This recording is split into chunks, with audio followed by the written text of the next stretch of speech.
मिल्कीपुर में उपचुनाव के लिए वोटिंग खत्म हो गई है। शाम 5 बजे तक जमकर वोटिंग हुई और शाम 5 बजे तक लाइन में लगे लोग ही वोटिंग कर सकते हैं। दिन भर दोनों पार्टियों ने एक दूसरे पर वार पलटवार किया। वहीं दोपहर 3 बजे तक 57% वोटिंग हुई।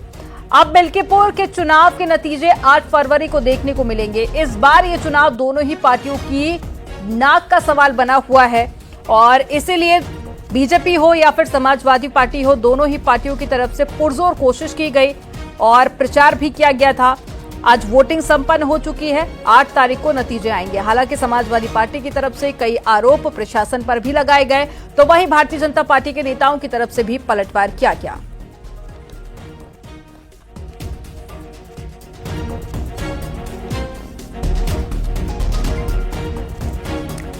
मिल्कीपुर से केवी शुक्ला हमारे साथ में जुड़ गए हैं और साथ ही सहयोगी निमिष भी उनके साथ में मौजूद हैं। केवी, सबसे पहले मैं आप ही का रुख करूंगी। मिल्कीपुर में इलेक्शन संपन्न हो चुके हैं और 8 तारीख को तस्वीर पूरी तरह से साफ हो जाएगी, लेकिन आज चुनाव के साथ साथ जमकर हमने सियासत भी देखी। एक तरफ समाजवादी पार्टी की तरफ से कई आरोप लगाए गए, तो वहीं भारतीय जनता पार्टी की तरफ से पलटवार भी किया गया। देखिए, जब सुबह 7 बजे मतदान शुरू हुआ तो उसके बाद ही जो है मतदाताओं का उत्साह देखा गया, लेकिन आरोप प्रत्यारोप भी लगे। सपा सांसद ने आरोप लगाया कि बीजेपी की जो एजेंट है, जो उनके कार्यकर्ता हैं, वो जो है बूथों पे जाकर जबरदस्ती कर रहे हैं, गलत वोट डलवा रहे हैं। हालांकि बाद में उसकी सफाई भी आई, भाजपा ने सफाई दी कि ऐसा कुछ नहीं है, जब वो हार रहे हैं तो बहाना बना रहे हैं।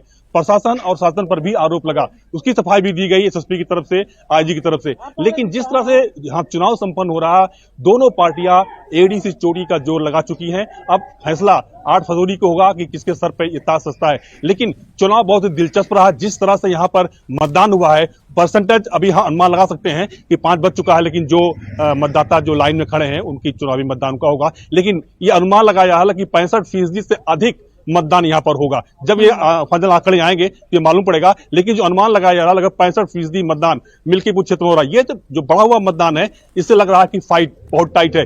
लेकिन जिस तरह से दोनों पक्षों ने एक दूसरे पर आरोप लगाया, जब भी चुनाव प्रचार में भी आरोप लगा, आज भी आरोप लगा, अखिलेश आए उन्होंने भी आरोप लगाए, डिम्पल ने भी आरोप लगाए, आज भी आरोप लगे, उसका जवाब भी आया।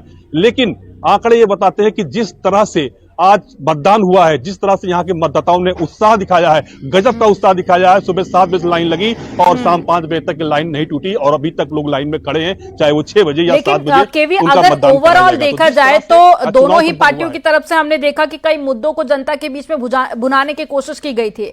आज जब लोग मतदान करने के लिए पहुंचे, आपने कहा कि बेहद उत्साहित थे, ऐसे में वो कौन कौन से मुद्दे थे जो जनता के बीच हावी थे? देखिए, सबसे बड़ा मुद्दा यह हावी हुआ कि जिस तरह से अयोध्या धाम का कायाकल्प किया गया है, उसी तर्ज पे मिल्कीपुर क्षेत्र का कायाकल्प किया जाए। तो ये ऐसे मुद्दे थे। हमारे साथ सहयोगी हमारे निमिष गोस्वामी से हैं, उनसे भी पूछ लेते हैं। सुबह से कवरेज कर रहे हैं, उन्होंने बहुत लोगों से बातचीत की है, चाहे वो पुरुष मतदाता हो, महिला मतदाता हो या नवयुवा थे यहाँ पे जो पहली बार वोट करने आए थे। तो निमिष, आपने क्या देखा, पूरा सीनियर आप बताइए, क्या देखा आपने? देखिए, सुबह से मतदान का जो प्रतिशत चला वो धीरे धीरे 3 बजे तक 57% मतदान इस बात को इंगित कर रहा है कि जितने भी यहाँ लोग पहुंच रहे थे, चाहे मतदाता युवा हो, बुजुर्ग हो, बच्चे हो, उनमें उत्साह दिख रहा था। शायद यही वजह है कि जो मतदान का प्रतिशत है वो इतना ऊपर है और ये अनुमान लगाया जा रहा है। अभी तो फाइनल आंकड़े आने हैं, लेकिन 65 से 70 के बीच में ये आंकड़ा रहेगा जो बताया जा रहा है। इसके साथ ही जो युवा है, जिससे हम लोगों ने बात किया, लगभग 4800 नए वोटर थे जिन्होंने पहली बार मतदान किया। इन वोटरों में सबसे ज्यादा था शिक्षा, मिल्कीपुर का विकास और इसके साथ ही जो जनप्रतिनिधि हो वो मिल्कीपुर में रहे, मिल्कीपुर के लोगों से के सुख दुख में शामिल हो, इसको भी प्राथमिकता दिया। युवाओं में एक थी तो कुल मिलाकर विकास का मुद्दा जनता के बीच एक बार फिर से हावी होता हुआ देखा गया। जानकारी